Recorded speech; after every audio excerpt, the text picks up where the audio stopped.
मां शरणागतं जन्म मृत्यु जरा व्याधि पीडितं कर्म बन्धनैः अवन्तिकायां विहितावतारा मुक्ति प्रदानाय च सज्जनानाम् अकाल मृत्युः परिरक्षणार्थं वन्दे महाकाल महासुरेशम्। बोलिए महाकाल भगवान की जय, काशी विश्वनाथ भगवान की जय। भक्तजनों, माताओं बहनों, सादर जय श्री कृष्ण। हमारे YouTube चैनल में आप सभी का बहुत बहुत स्वागत है। मैं हूं आपके साथ आचार्य धर्मेंद्र शास्त्री। शिव पुराणों में तथा अन्य ग्रंथों में प्रदोष व्रत का बड़ा ही महत्व माना गया है। सभी प्रकार की जो प्रदोष होती है उसका अपना अपना अलग अलग महत्व होता है। प्रदोष जो कि त्रयोदशी तिथि जिस दिन सायंकाल में रहेगी उस दिन प्रदोष का पर्व माना जाएगा, और रविवार के दिन प्रदोष जो होती है उसका अपना एक अलग महत्व है। सोमवार को जो प्रदोष आती है उसका अपना अलग महत्व होता है, तथा मंगलवार को आने वाली प्रदोष का भी अपना महत्व है, और बुधवार को जो प्रदोष आती है उसका भी अपना अपना एक अलग महत्व होता है, तथा गुरुवार के दिन जो प्रदोष आती है उसका तो बड़ा ही विलक्षण और अद्भुत संयोग बनता है। और इस बार 18 जून को जो है गुरुवार के दिन प्रदोष का पर्व पड़ रहा है, और गुरुवार का दिन भगवान विष्णु का दिन होता है। और गुरुवार के दिन यदि प्रदोष तिथि आती है तो ये एक बड़ा संयोग बनता है, क्योंकि गुरुवार का दिन भगवान नारायण का दिन और प्रदोष तिथि जो होती है वह भगवान भोले बाबा की होती है। तो एक प्रकार से देखा जाए तो हरिहर मिलन का संयोग बनता है। हरि का अर्थ होता है नारायण और हर का अर्थ होता है भगवान महादेव। महादेव चूंकि अपने इष्ट देवता के रूप में नारायण को पूजते हैं, उनको मानते हैं, वहीं नारायण जो है अपने इष्ट देवता के रूप में महादेव को मानते हैं और पूजते हैं, यानी दोनों एक दूसरे को इष्ट देव मानते हैं। इसलिए यदि गुरुवार के दिन प्रदोष आती है तो एक बड़ा संयोग है।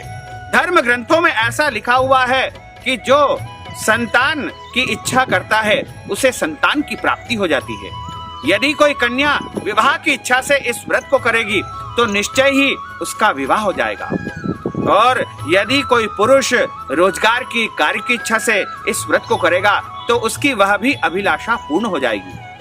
यदि कोई मनुष्य धन प्राप्ति की इच्छा से गुरुवारी प्रदोष का व्रत करेगा तो निश्चय ही उसे धन प्राप्ति हो जाएगी। इसके अलावा यदि कोई कन्या या वर यदि प्रेम विवाह करना चाहता है तो उसको गुरुवारी प्रदोष का व्रत अवश्य करना चाहिए, क्योंकि गुरुवार का दिन सौभाग्य वर्धक दिन माना गया है, और भगवान महादेव की कृपा गुरुवार के साथ जुड़ जाती है।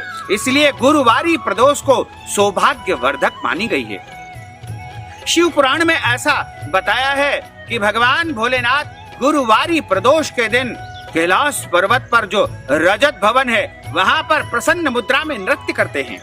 ऐसे में यदि कोई भक्त उनकी आराधना करेगा, व्रत करेगा और पूरी निष्ठा के साथ में गुरुवारी प्रदोष का व्रत करेगा तो निश्चय ही जो भी उसकी मन की मुरादें होंगी, जो भी उसकी अभिलाषाएं होंगी, जो भी उसकी मन की इच्छाएं होगी वो सब पूर्ण हो जाएगी। यानी यदि वो शिक्षा प्राप्त करना चाहता है, उच्च शिक्षा में आगे बढ़ना चाहता है तो उसे शिक्षा की प्राप्ति हो जाएगी। यदि रोजगार प्राप्त करना चाहता है तो उसे रोजगार मिल जाएगा, और यदि विवाह की इच्छा है तो उसका विवाह हो जाएगा। संतान प्राप्ति की इच्छा से इस व्रत को करने वाले को निश्चय ही संतान की प्राप्ति हो जाएगी। इस व्रत को महिलाएं पुरुष दोनों कर सकते हैं, और यदि आपकी नौकरी या कार्य क्षेत्र में कोई परेशानी उत्पन्न हो रही है, यदि आप बेरोजगार है तो आपको इस व्रत को करना चाहिए। इस व्रत को करने से भगवान महादेव और भगवान विष्णु की कृपा से आपको निश्चय ही एक अच्छे कार्य की प्राप्ति हो जाएगी। धन प्राप्ति का यदि आपको संयोग बनाना है, आर्थिक उन्नति यदि आपको करनी है तो आपको गुरुवारी प्रदोष का व्रत करना चाहिए। यानी जो भी मनुष्य की कामनाएं होगी वो सब गुरुवारी प्रदोष का व्रत करने से पूर्ण हो जाएगी। 18 जून 2020 गुरुवार के दिन प्रदोष महापर्व रहेगा, और प्रदोष का जो नियम पालन है वह आपको इस प्रकार से करना है।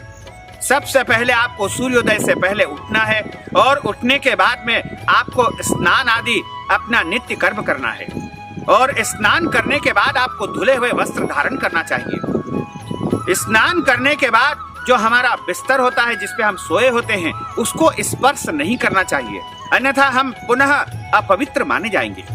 इसके अलावा यदि आपने जो पहने हुए कपड़े हैं उनको भी स्पर्श कर लिया तो भी आप अपवित्र माने जाएंगे। उसके बाद आप अपना नित्य का जो पूजन करते हैं वो कर लीजिए और उसके बाद आपको प्रदोष व्रत का संकल्प करना है। प्रदोष व्रत के संकल्प के लिए आपको हाथ की इस प्रकार की मुद्रा लेना है और हाथ में इस स्थान पर आपको जल रखना है और जल में एक बिल्व पत्र यदि मिल जाए तो वो रख लीजिए या फिर चावल रख लीजिए और सुपारी भी आप इसमें रख सकते हैं। यानी जो भी वस्तु आपके पास उपलब्ध हो, यदि कुछ नहीं तो केवल चावल और जल से भी आप संकल्प कर सकते हैं। बेलपत्र यदि मिल जाए तो बहुत अच्छा है। और फिर आपको 3 बार विष्णु विष्णु का उच्चारण करना है और कहिएगा कि हे प्रभु, मैं अमुक शहर में अमुक नगर में निवास करता हूँ, मेरा नाम ये है, मेरा गोत्र ये है तथा मैं आज गुरुवारी प्रदोष का व्रत करने जा रहा हूँ या करने जा रही हूँ और हे प्रभु, मेरी मनोकामना को पूर्ण करिएगा। आपके मन की जो भी कामना है, यदि आप शिक्षा प्राप्त करना चाहते हैं तो आपको वह उच्चारण करना होगा और यदि आप रोजगार प्राप्त करना चाहते हैं, विवाह की इच्छा है, संतान की इच्छा है या जो भी अभिलाषा है मन में वह आप उच्चारण कर लीजिएगा। और उसके बाद कहिएगा कि आज मैं भगवान भोलेनाथ तथा नारायण की प्रसन्नता के लिए गुरुवारी प्रदोष का व्रत करने जा रहा हूँ या करने जा रही हूँ। इस व्रत को आप प्रभु स्वीकार करिएगा। इस प्रकार संकल्प को भगवान महादेव के फोटो के सामने, उनकी मूर्ति के सामने, उनके स्वरूप के सामने या शिवलिंग के सामने आप अर्पण कर दीजिएगा। छोड़ने के बाद में हाथ जोड़ करके उनसे प्रार्थना करिएगा, प्रणाम करिएगा कि हे प्रभु, आप शक्ति देना, सामर्थ्य देना कि मैं गुरुवारी प्रदोष का व्रत का पूर्णतः पालन कर सकूं। उसके बाद आपको पूरे दिन अच्छी प्रकार से भगवान का स्मरण करते हुए इस व्रत को करना चाहिए। और आप चाहें तो दोपहर में भगवान को भोग लगा करके फलाहार ग्रहण कर सकते हैं। फलाहार में दूध से बनी मिठाई या फल सर्वोत्तम माने जाते हैं। ये वस्तुएं आप फलाहार के रूप में ग्रहण कर सकते हैं। और उसके बाद आपको पूरे दिन नियमों का पालन करना है। दिन में सोना नहीं है, दाढ़ी कटिंग नहीं कटवाना है, इसके अलावा झूठ नहीं बोलना है, क्रोध नहीं करना है, लड़ाई झगड़ा नहीं करना है और आपको किसी भी पेड़ पौधे को काटना नहीं है। इसके अलावा आपको किसी से भी जो है ऐसा वचन नहीं बोलना है जिससे उसका दिल दुखता हो। यानी इन सभी नियमों का पालन करते हुए आपको प्रदोष काल में यानी शाम के समय 4 बजे के बाद भगवान भोलेनाथ का पूजन करना है।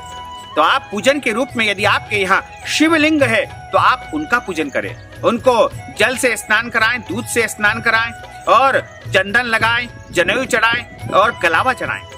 और इसके बाद पुष्प, बिल्व पत्र और सारी सामग्री जो भी आपके पास उपलब्ध है, क्योंकि भोले बाबा की पूजा श्रद्धा भक्ति के साथ जैसे भी आप करेंगे उस पूजा को आप वो स्वीकार कर लेंगे। भोले भंडारी है, उनको कुछ नहीं चाहिए, केवल जल और बिल्व पत्र भी यदि आप चढ़ा देंगे श्रद्धा के साथ, भक्ति के साथ में, तो निश्चय ही आपकी कामना को पूर्ण कर देंगे। उसके बाद आप भोजन तैयार करिए और जो भोजन आपने बनाया है उसको भगवान के सामने भोग लगाइए। भगवान महादेव को विशेष रूप से चूरमे का भोग लगता है।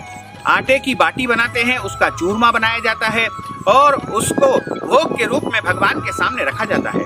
उसमें बिल्व पत्र आदि रख दीजिए और उसके ऊपर जो है आप जल आसपास घुमा दीजिए और नैवेद्यम भगवान को समर्पण करने के बाद में एक पान में लौंग इलायची रख करके उनको अर्पित कर दीजिए। उसके बाद भगवान से प्रार्थना करिए और उनकी आरती करिए। और इस प्रकार जो है आपको पूरा पालन करना है। और जब आरती पूजा हो जाए, भोग लग जाए, सब कुछ हो जाए, तब आपको भोजन कर लेना है। यानी एक समय आपको भोजन करना चाहिए। जब आप प्रदोष व्रत का भोजन करते हैं उस समय आपको जो है एक स्थान पर बैठकर ही भोजन करना चाहिए और प्रयास करना चाहिए कि व्रत का जो भोजन होता है उसे मौन रह करके करना चाहिए। और व्रत के भोजन में कभी भी लहसुन और प्याज का उपयोग बिल्कुल नहीं करना चाहिए तथा इस दिन घर में मांस, मदिरा या अन्य अभक्ष्य भक्षण का उपयोग बिल्कुल नहीं करना चाहिए। उसके इसके बाद इस प्रकार व्रत को आप खोल सकते हैं। शाम के समय एक समय भोजन किया जाता है, पूरे दिन व्रत रखा जाता है। दिन में आप फल, दूध या दूध से बनी कोई भी मिठाई या अन्य वस्तुएं ले सकते हैं। यदि आप चूरमा नहीं बना सकते हैं तो फल और मिठाई का भी भगवान को भोग अवश्य लगा दें। गुरुवारी जो प्रदोष होती है वह बड़ी ही दिव्य और फलवर्धक मानी गई है, यानी इसका जो परिणाम प्राप्त होता है वह तुरंत प्राप्त हो जाता है। इसलिए आपको गुरुवारी प्रदोष का इस प्रकार व्रत करना चाहिए। धर्म ग्रंथों में और शास्त्रों में जो गुरुवारी प्रदोष की कथा बताई गई है वह सनातन धर्म के अनुसार प्रत्येक माह की त्रयोदशी जब सायंकाल में होती है तो उसे प्रदोष कहा जाता है और इस प्रदोष को मंगलकारी एवं भगवान शिव की कृपा दिलाने वाला व्रत कहा गया है। त्रयोदशी व्रत करने वाले को 100 गाय दान करने का फल प्राप्त होता है तथा यह सभी प्रकार के पाप को नष्ट करता है और जीवन की प्रत्येक मनोकामनाएं पूर्ण हो जाती है। इतना ही नहीं, गुरु प्रदोष व्रत शत्रुओं का विनाश करने वाला माना गया है। सूजी महाराज के अनुसार शत्रु विनाशक भक्ति प्रिय व्रत है। यह अति श्रेष्ठ वार मास तिथि सर्व से व्रत है, यह अति श्रेष्ठ है और गुरुवार की जो प्रदोष होती है वो सभी प्रदोष में सर्वश्रेष्ठ मानी गई है। इसकी कथा इस प्रकार है। एक समय की बात है, इंद्र और वृत्तासुर की सेना में घनघोर युद्ध हुआ। देवताओं ने दैत्य सेना को पराजित करके नष्ट भ्रष्ट कर डाला। यह देख करके वृत्तासुर अत्यंत क्रोधित हो गया, स्वयं युद्ध करने के लिए तैयार हो गया। आसुरी माया से उसने विकराल रूप धारण कर लिया। सभी देवता भयभीत हो गए।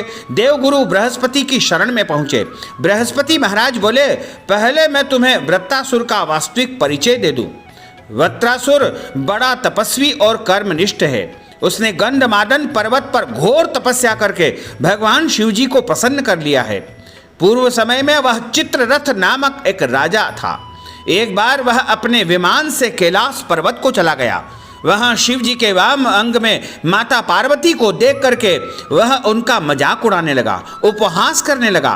बोला, हे प्रभु, मोह माया में फंसे होने के कारण हम स्त्रियों के वशीभूत रहते हैं, किंतु देवलोक में ऐसा दृष्टिगोचर नहीं हुआ कि स्त्री आलिंगनबद्ध होकर के सभा में बैठे।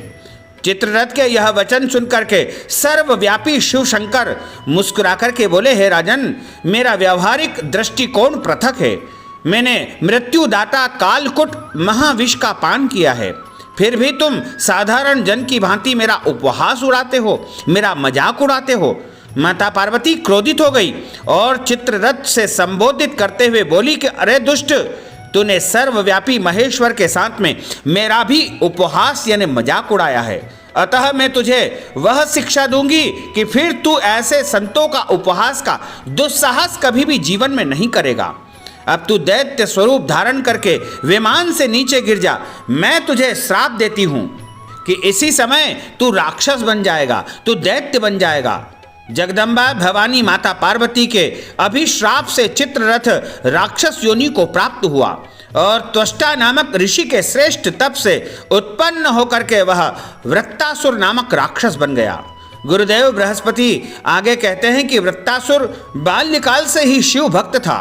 अतः हे इंद्र, तुम बृहस्पति प्रदोष का व्रत करके पहले भगवान शंकर को प्रसन्न करो, उसके बाद ही वृत्तासुर के ऊपर तुम्हारी विजय हो पाएगी।